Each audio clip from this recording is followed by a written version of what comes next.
ติมากกว่าวันที่ 15 ปีที่แล้วนะครับดูด้วยสายตา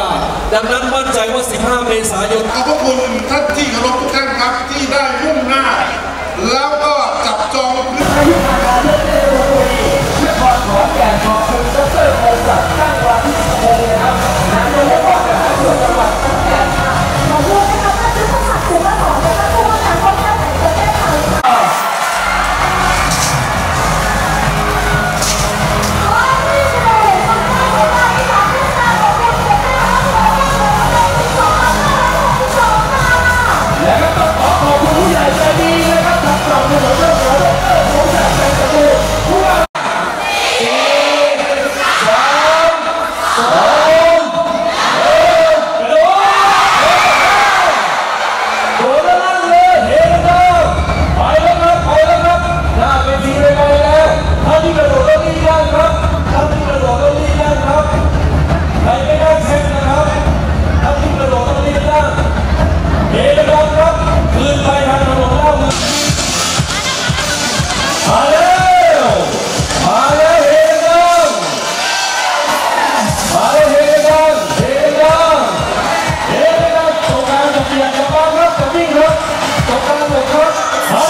แล้ววันที่15เราจะต้องเล่นได้กี่รอบถึงจะทำลายประเทศไทยนะครับขอบคุณ